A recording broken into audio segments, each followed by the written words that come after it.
老婆的竹马与海盗进行违法交易时被绑架，老婆让退役特种兵的我去救她，我因太过危险不愿前往，她哭着逼迫我，如果你不去，我就和你离婚。你别忘了，当初是我救了你，你欠我一条命。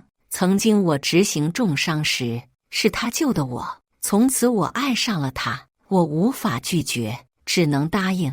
可当我千难万险救出他的竹马时，他们却偷偷乘坐我的救生艇逃走，我没有退路，最终惨死在海盗手里。可看着我的尸体，妻子却怎么也不相信我死了。大家好，开始今天的分享之前，希望你能给人间烟火点个订阅，我将会分享更多优质的内容。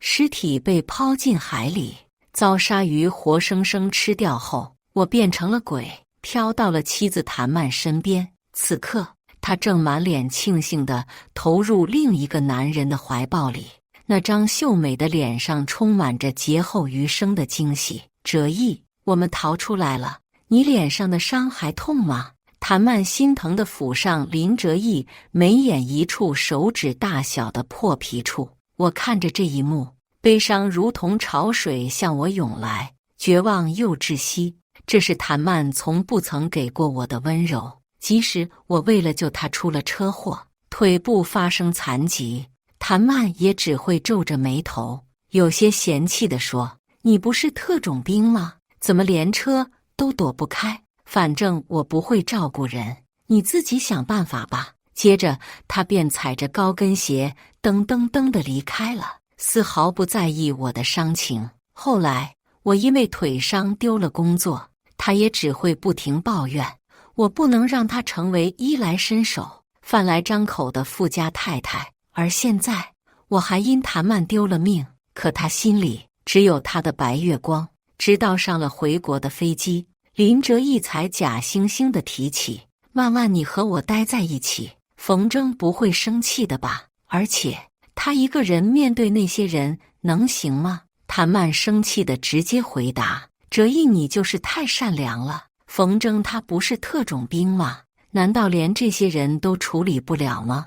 要不是冯征，我至于过这些年的苦日子。”说着，谭曼像是找到了发泄的对象，把枪口对准了我一顿输出。而且我向他求助的时候，他竟然说太危险了。我就没见过这么自私的人，一点担当都没有。谭曼提起我时，脸上写满了鄙夷。我自嘲一笑：“谭曼，我是人不是神，难道我厉害的能够从荷枪实弹的海盗包围中脱身出来吗？”现在我也终于明白，就算我想尽一切办法去变成谭曼想要的模样，可在他心里，我永远也比不上林哲义。明明是我不顾生命去救他回来，可谭曼却是夸奖林哲义，说他当时开着救生艇带他离开的模样像个大英雄。而一旁的林哲义也不忘上眼药：“曼曼，你也别指责冯征了，他或许是嫉妒你我从小到大的感情吧，我都能理解。”林哲义一副善解人意的模样，让谭曼对我的不满愈加强烈。他撅着嘴，把头靠在林哲义肩上：“也就是哲义哥哥，你好脾气。冯征他最爱这样无理取闹，还非得让我们等他。要是你被海盗抓回去了怎么办？白当那么多年特种兵了，那么矫情。”死前，谭曼和林哲义独自开着救生艇逃离的场景再次浮现在眼前。在救生艇上，谭曼满脸不耐烦：“冯征，我和哲义先走了，你一个人好好殿后。”那时我大脑一片空白，不明白谭曼怎能轻飘飘地说出这句话。明明是林哲义捅的篓子，要去和海盗做什么私运药品的生意，结果反而被海盗绑架勒索。谭曼知道后，立刻给我打来求救电话。电话里，他哭着逼迫我：“如果你不去，我就和你离婚。你别忘了，当初是我救了你，你欠我一条命。曾经我执行重伤时，是他救的我。从此我爱上了他，无奈之下，我孤身前往。可现在我得到了什么？孤注一掷换来的结果是葬身鱼腹。我第一次觉得我后悔爱上谭曼了。看着谭曼毫不犹豫离开的背影，我失去了去拼搏的力气。我的信仰告诉我，男人流血不流泪。可现在我死了后，眼角的泪水却止不住地夺眶而出。没人告诉我，灵魂也会感到疼痛。回国后，谭曼轻车熟路地带着林哲义回了我们的家。看着温馨的房子，林哲义眼底划过一丝嫉妒。他搂住谭曼的肩膀，故作担忧道：“曼曼，你带我来这里，冯征不会生气吧？”谭曼闻言，柔柔地拉住林哲义的手，眼神里满是爱意。他有什么资格生气？一个男人连这点度量都没有，还当什么特种兵？随后，谭曼就让林哲义好好休息，他给他做点菜。看着在厨房里扎着马尾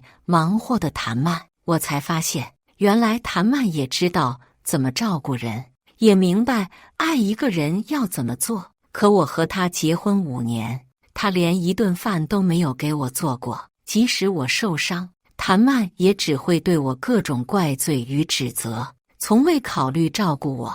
记得有一次我接了一个任务，是去缅甸带一个公子哥回来，那个园区势力不大，导致我轻敌后胸口被子弹打中。医生说子弹再偏点人就保不住了。那时劫后余生的我立马给谭曼打去电话，我想要告诉他我很爱他。可当时谭曼怎么说的？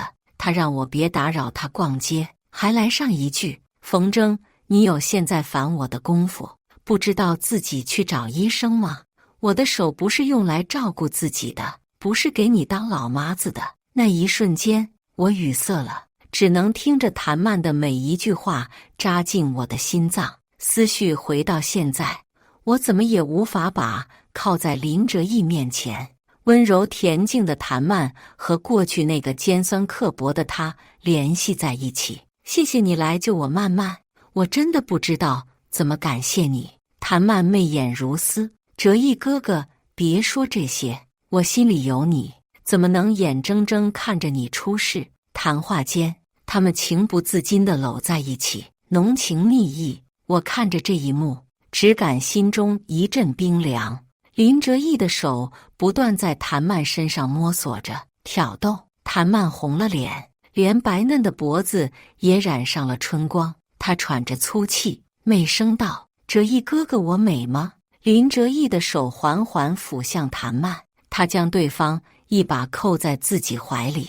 曼曼最美了，就像魔人的妖精一样。谭曼闻言，勾人的瞥了林哲义一眼，撅起嘴巴抱怨。和冯征在一起后，他就像个死人一样，整天不在家，让我守活寡。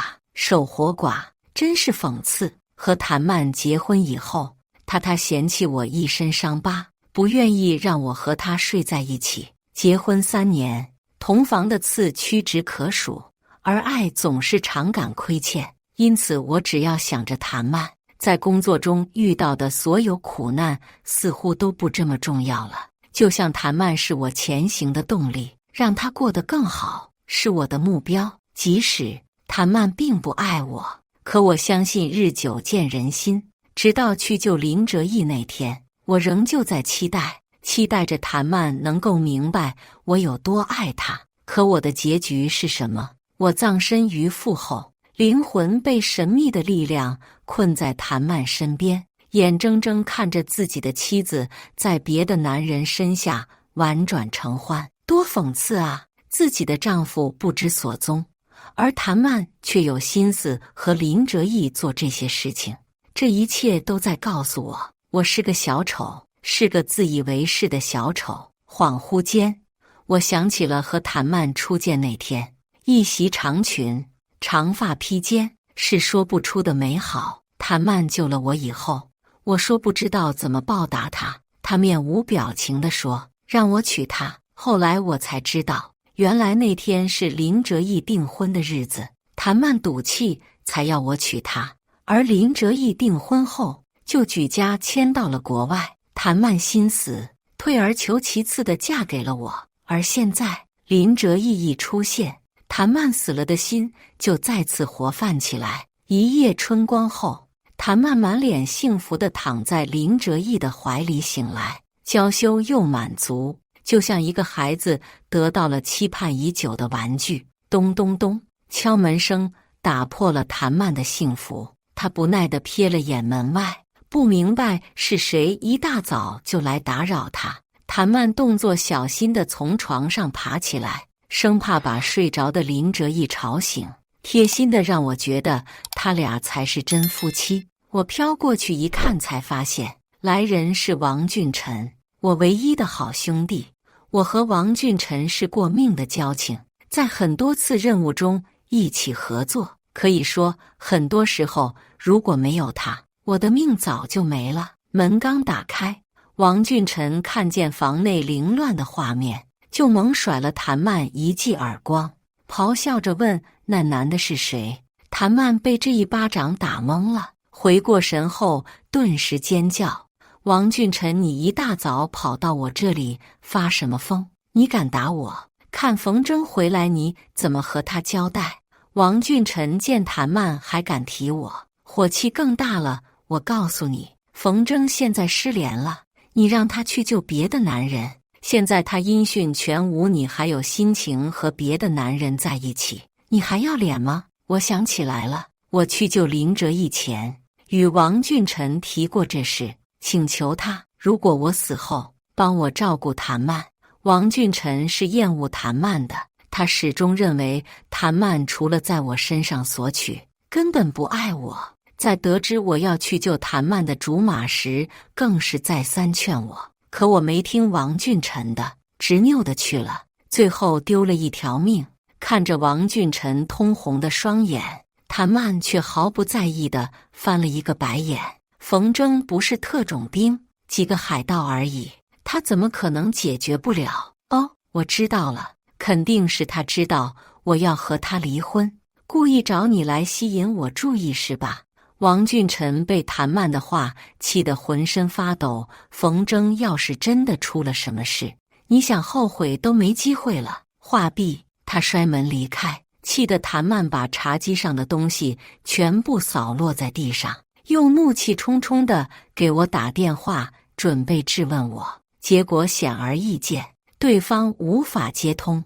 谭曼又是一阵怒火，一把摔了手机，就让你救个人，还摆棋谱了，竟然敢不接我的电话。行，等我提离婚的时候，你不要后悔。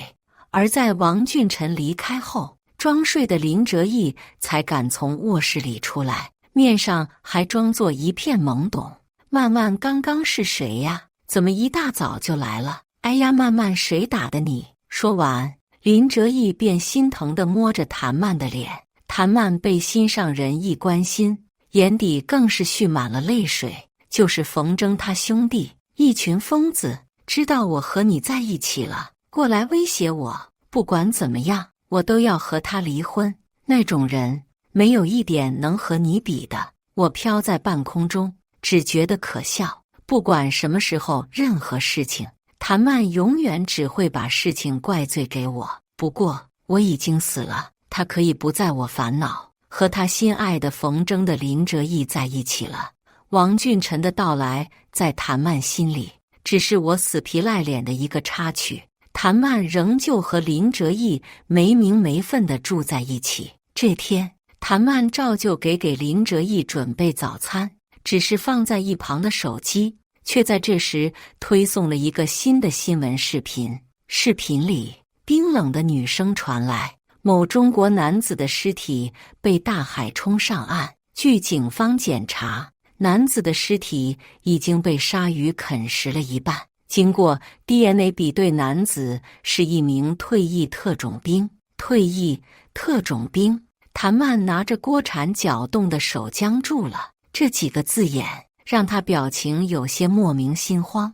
正当谭曼要拿起手机仔细看这个新闻时，门被砰砰砰的砸响，是王俊臣。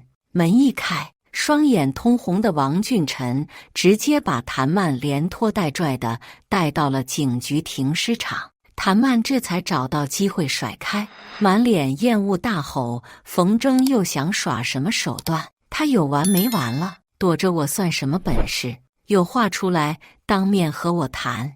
而王俊臣冷笑，指着停尸场：行啊，冯征就在里面，你有话可以直接和他说了。冰冷和充满福尔马林气味的空气让谭曼一冷。王俊臣的言语和刚刚的新闻联系在一起，谭曼心中忽然一个念头，他忽的心中有种说不出的压抑感。而这个猜想在王俊臣掀开的那个白布后得到了确信的答案，那是我的尸体，一个残缺的只剩了一半的躯体。王俊臣的手死死拽着白布，他压抑着自己的怒火，咬牙切齿道：谭曼，这就是冯征啊，怎么了？你不敢认识了吗？谭曼吓了一大跳，仿佛才从梦里醒过来。在他看到我那残缺的尸体时，惊恐地摇着脑袋：我不看，我不看，我不信冯征会死，他不是一个特种兵吗？怎么可能会这么轻易就死了？可王俊臣不管这么多，他将谭曼扯到我的尸体面前，逼迫着他。一时间，谭曼的脸上现了各种情绪的结合：恐惧、震惊以及无边无际的失落。我飘在二人身后，在看清我的尸体后也愣住了。这还算人的尸体吗？四肢残缺不堪，连骨头都没了，胸腔的血肉只剩下白骨。可仍旧这样，那些残存的血肉上还有各种的伤，双眼处空空荡荡，耳朵也被人为的割去。现场的警察们都不忍地转过头，究竟是什么仇什么怨，得这么折磨人？我的尸体就是王俊臣找大使馆运回来的，即使已经看到过一次，可他仍旧不能面对我已经死了的事情。一个活生生的10几年交情的兄弟，怎么就死了呢？对比于王俊臣扑面而来的伤心，我的妻子谭曼反而平静太多。她只是怔怔地看着我的尸体，泪水将在脸上留下了泪痕。良久，谭曼失神的眼睛里才出现了茫然无措的情绪。她像个失去了心爱玩具的小孩，不知道怎么面对这一切。她拉着一旁的女警，想要从其中得到否定的答案。这不可能，冯征怎么会死呢？他不是退役的特种兵吗？很厉害的呀，怎么会死？你告诉我，是不是假的？这个台上的不是他，不是他。谭曼声音变得阴哑，她落寞地放开了女警的手，踉跄着扑到我的尸体面前，大颗大颗的眼泪砸在我的尸骨上。冯征，你快醒醒！你不是说要保护我一辈子的吗？谭曼从抽泣变成了放声痛哭，悲伤的模样感染了在场所有人，除了我和王俊臣。我有些厌烦地看着谭曼的眼泪，这是什么？鳄鱼的眼泪吗？是在为我的死去难过，还是在失去一个提款机而可惜？只是都不在意了。我放过谭曼了，也放过自己。死后我才明白，很多人说的没错，强扭的瓜不甜，确实又苦又涩。我曾经追逐了不属于自己的东西，于是用血肉去偿还了。谭曼失魂落魄地离开了警局，回到家，他扑进林哲义的怀里，哽咽着告诉他我死了的消息。林哲义闻言，眼神闪过一丝得意，只是在发现谭曼因为我死亡难过时，神色隐隐有些不耐。曼曼，冯征死了，我以后会照顾你的。他死了，你很难过吗？谭曼听到林哲义的话，下意识摇头。我最爱的人是你呀。可说完，在被林哲义满意的搂住时，谭曼眼神中却有迷茫的神色。我看见相拥的二人，虽然极力克制已经的情绪，但是仍然无法控制失落感。即使我爱了谭曼3年，他也不会坚定的选择，永远不会。我和谭曼的3年，感觉很快就过去了。曾经，我一直以为我们会在一起一辈子，就算谭曼又作又矫情，可老婆嘛，不就是捧在手心里爱的吗？所以即使谭曼对我发脾气，我也是一笑了之。毕竟女人没有错的，就算不会做饭，不会做家务，又怎么了？女人不是天生应该做的。只是谭曼和林哲义相拥时的背影，和他们驾驶救生艇离开的背影重叠时，我才明白我错得有离谱。死前的记忆如同潮水般涌来，疼痛将我定在原地，无法动弹。男儿有泪不轻弹，但是当时我痛得快要求饶了。林哲义招惹了海盗们，用假药骗了人家的钱，就被绑了。我不知道为什么，原来应该在出差的谭曼会和林哲义在一起，他救我一条命，所以就要让我去拼尽全力把林哲义救出来。我带着一些武器潜入了海盗的大本营，在救出他们后却被扔在原地，我无措地在海里沉浮，任由海水将我淹没。海盗知道后，就把所有的怒火发泄在我的身上。我单枪匹马，怎么斗得过人家的真枪实弹？那天，我清楚地记得海盗在我身上割了104刀，太疼了。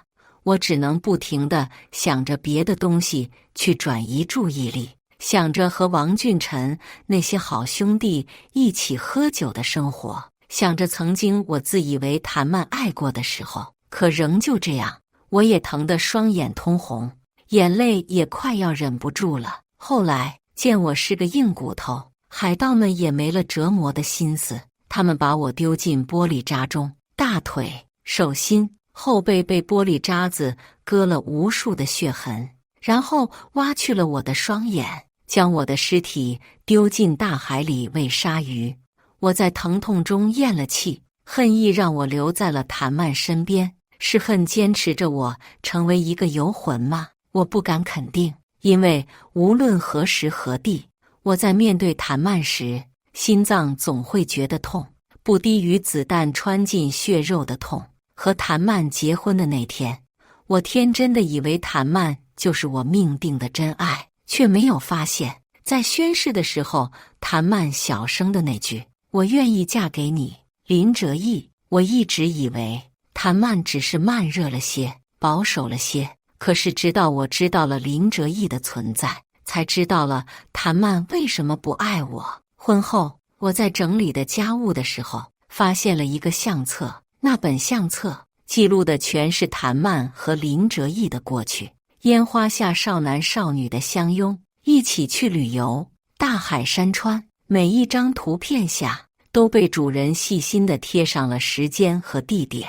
林哲义不只是谭曼的青梅竹马，也是初恋。年少相识相知，见证了彼此一切青涩的时刻，确实很难忘。如果不是当年林家成了暴发户，变成了有钱人，林哲义的父母觉得谭家配不上他们，可能现在林哲义和谭曼已经成了一对家侣了，怎么可能有我的存在？直到现在，那本日记本仍旧被珍藏似的放在柜子里，好像是察觉到林哲义有些不快，谭曼为了哄他开心，拿出了那本相册。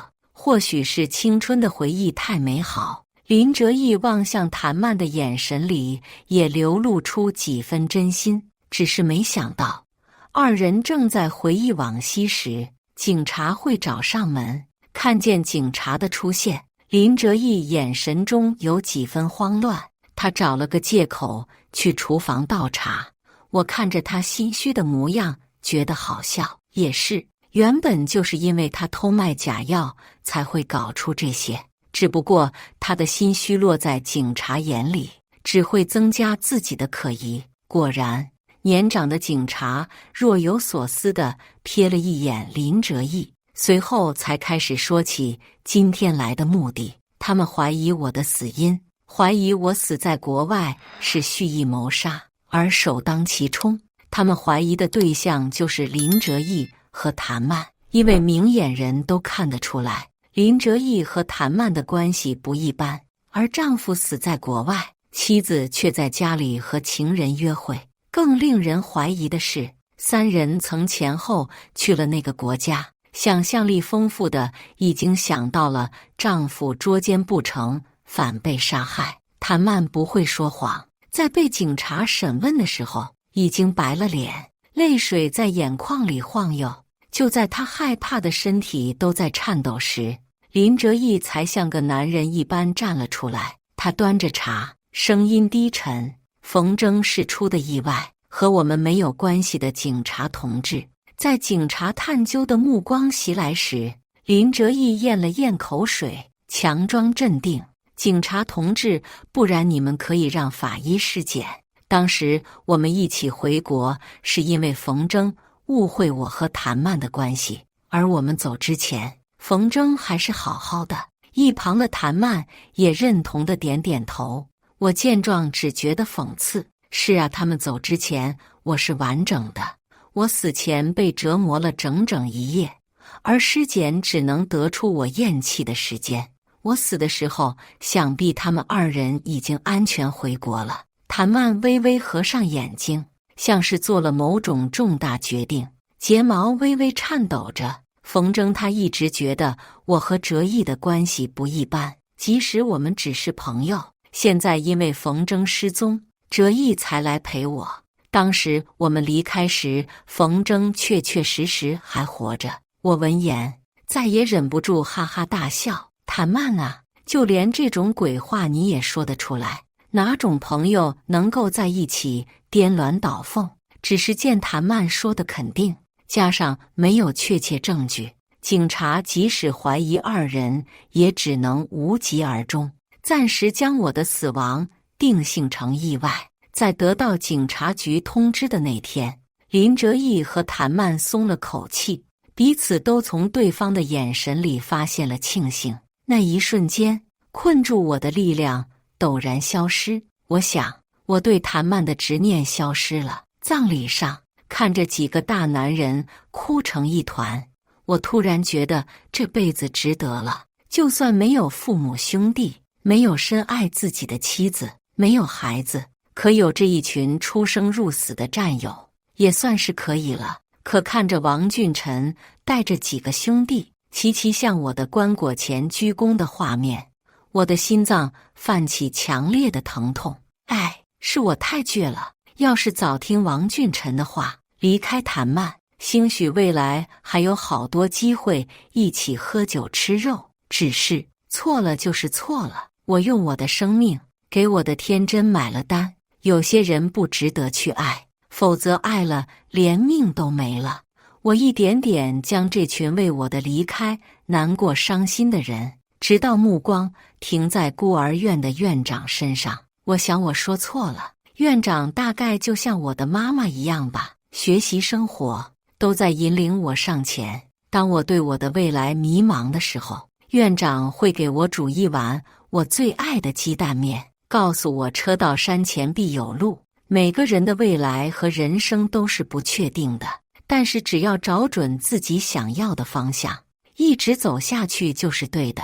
然而我辜负了他，辜负了救我很多次的兄弟们，我的命丢在了不值得的人身上。就在我后悔爱上谭曼时，他却穿着一身黑裙突然出现，背后还带着一群拿着长枪短炮的记者媒体。在所有人注视下，他红着一双眼一步步走到我的棺材面前，脸上满是悲伤。冯征，你快起来呀！你把我丢在这个世界上，当初我不让你去国外卖假药，你非要去，这下好了吧？把命都给丢了。话毕，谭曼伏在我的棺材面前痛哭流涕。谭曼此话一出，拿着相机的记者们像是嗅到了某些大瓜的味道，纷纷围在我的棺材面前，不停拍着我那张丑陋不堪的脸。我想，明天的头版头条就应该是我吧。而我飘在半空中怔住了，谭曼的话宛如一根根细针，密密麻麻扎在我的心口，疼痛不已。我没有想到，谭曼会为了热度跑到我的葬礼上来，更没有想到谭曼居然会把我的死说成是卖假药。他竟然为了林哲义做到这份上，让我去背锅。王俊臣看见谭曼的所作所为，气红了眼。他没有想到这个女人竟然这么不要脸。所有兄弟一拥而上，把拍照的媒体都拉开，抢夺他们手里的相机。而王俊臣也毫不留情，上前对谭曼就是2巴掌，恶狠狠道：“你要是还有点良心，就滚！你别以为我不知道你和林哲义的那些破事。你要是再敢破坏冯征的葬礼，我也不介意你和林哲义的照片全网传。”一瞬间，谭曼的脸青一阵红一个阵，他咬着牙带走了所有人。次日，我果然成了头版头条。原本我的死在网上就引起了不小的轰动，国家强大，国民们愈发团结，而一个曾经为国家服务的特种兵死在国外，还是受尽折磨。于是许多网友都在关注我的死因，甚至强烈要求查清我死亡的真相。可现在，我的妻子却站出来实锤，说我是因为卖假药才被人杀了。堕落的英雄瞬间引起轩然大波，一时间，网友们开始对我铺天盖地的讨伐，对谭曼也开始生出同情心。大义灭亲的新时代女性，怎么能不值得赞叹呢？而谭曼也在林哲义的指导下，狠狠抓住这波流量，开始直播捞钱。反倒是我的好兄弟王俊臣他们，因为在葬礼上和媒体们发生冲突，在营销号的恶意剪辑下，变成了退役后不遵守法纪的烂人。就连我的院长妈妈也被人恶意诋毁。我不明白，为什么会有人这么坏？明明我曾对谭曼这么好，我死后为什么谭曼也不放过我？我看着下播后，谭曼和林哲义满意的算着钱，兴奋地算着每天的收益。一天下来，靠着吃我的人血馒头就能几10万，可真是好算盘。谁知这天谭曼刚开播，警察就将他带走，全网哗然。这就是电影里的反转再反转吗？直到到了警局，谭曼仍旧不知所措。冯征已经死了，谁能站出来推翻他的说辞？直到他看到了王俊臣，在看见王俊臣的那刻，谭曼眼神先是震惊，随后是了然的怨恨。是你故意报警害我们是吗？你怎么不说你们恶意造谣重伤我们？王俊臣一字一句道。谭曼闻言一怔，却还是强装镇定，连连否定自己不知道王俊臣在说什么。王俊臣见状露出讽刺的笑容。谭曼，你看你刚被抓，林哲义就跑路了，果然是真爱呀。谭曼听见王俊臣的话，才猛然反应过来，自从林哲义让他在网上开播以后没多久，就借口怕别人发现他们的关系搬走了。他们现在一直是在手机上联系，而谭曼对林哲义一直都是言听计从，从来不会多想。可现在他觉得不对劲了，他皱着眉想要反驳王俊臣，却哑口无言。我飘在半空中，只觉得好笑。谭曼也是个蠢的，现在才发现林哲义把他当枪使，借机转移注意力，好跑路。谭曼因为造谣被拘留了15天，在拘留所的每一分每一秒，他都觉得煎熬无比。10几天的时间，谭曼就瘦了一大圈。原来他也知道被心爱之人抛弃的滋味。而在出来后，谭曼便马不停蹄地准备去找林哲义，却发现人去楼空。让他崩溃的不止于此，曾经他加注在我和王俊臣一行人身上的痛苦，如今千百倍地返还在了自己身上。官方发布了声明，称我的死亡并不是谭曼口中所说的卖假药，而王俊臣也找到了我葬礼上的监控。谭曼自己带人来毁了丈夫的葬礼，居心何在？接着，王俊臣公布了谭曼祈求我去救林哲义的通话录音。一时间，所有被欺骗的网友开始疯狂攻击谭曼，将她称为全网最牛潘金莲。更有极端的网友人肉到谭曼的信息，找到她的住所泼油漆。谭曼苦不堪言，只能躲在家里。只是痛苦往往都是接踵而来。在一个晚上，谭曼被人迷晕带走，再次睁开眼的时候，他已经和林哲义被带到了大海上，眼前正坐着一个黝黑的老外，手里拿着刀。那个曾经亲手挖出我双眼的男人，此刻他也正期待着林哲义二人的反应。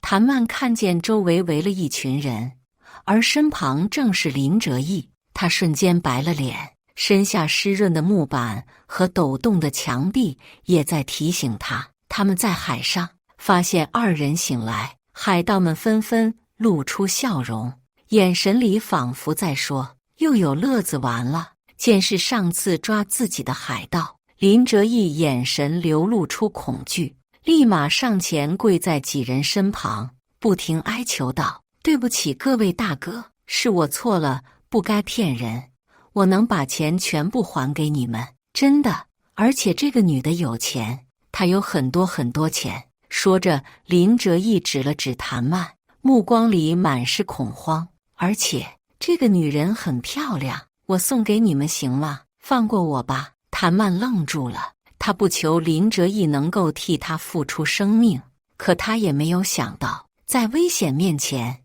林哲义会第一个放弃自己。恍惚间，他想到了我，无论哪个时候，我都会站在他前面，替他解决问题。可爱了那么多年的林哲义为什么会这样？谭曼不明白，他像是失去了信仰般呆呆地坐在地上。不错，你继续解释。令人讶异的是，为首的海盗会说一口流利的中文，他示意林哲义继续说话。林哲义见状咽了咽口水，还有就是上次并不是我想欺骗各位，是这个女人指使的。他和海盗头子的双眼对视，看清对方满意的眼神后，误以为对方认同了这个说法，瞬间有了底气。看向谭曼时也带着浓浓的恶意，这个女人是个贱货，有了老公还勾引我，要不是免费送上门的，我怎么会要？还有，谭曼，我真受够你了，你一直一副白莲花的模样，很恶心。你真以为我当初是因为家庭才和你分手吗？不是，是我厌倦了你，我家破产了，没了钱才找上你。不然，你以为你自己有什么魅力，值得我喜欢？我在半空中看着狗咬狗的戏码，觉得解气又讽刺。林哲义说的每一句话，就像利刃刺进谭曼的心里。就在他还要说什么的时候，海盗打断了林哲义。他蹲下身，用小刀拍了拍林哲义的脸。上次救你们的那个男人，他可真有种，单枪匹马救你们出来，自己死在了这里。我挖了他一双眼睛，竟然都没叫一句。我真后悔没有留下他和我一起干。至于你，你可真没中。话毕，海盗将林哲义一脚踹开。谭曼闻言，失神的眼眶里被悔恨填满，放在心尖尖的白月光，爱了那么多年的男人，结果现在才知道他早就变了。他猛地扑倒在地上，忽的双肩不停抖动。谭曼后悔了，后悔了没有珍惜那个爱自己的人，后悔了过去的所作所为。只是现在，谭曼要为自己的选择付出代价了。然而我没有想到，谭曼会猛然抢过海盗手里的刀，然后一刀扎进林哲义的身体里。大概林哲义到死也不明白自己会死在谭曼的手里，他低估了一个女人的报复心。谭曼拿着刀，一刀刀扎在林哲义的身体上，温热的血液溅在他脸上，恍若恶魔。在确信林哲义死后，谭曼看着他不停大笑，随即一刀了结了自己。在他们死后，我恍惚间觉得灵魂在飘散，沉沦在无尽的海洋中。后来，一则新闻报道说，一男一女的尸体被发现在海边，同时一伙杀人如麻的海盗被抓获。以上就是今天分享的故事。大家有什么想说的、想吐槽的，欢迎在下方评论交流。也更希望能给人间烟火点个订阅，我将会分享更多优质的故事内容。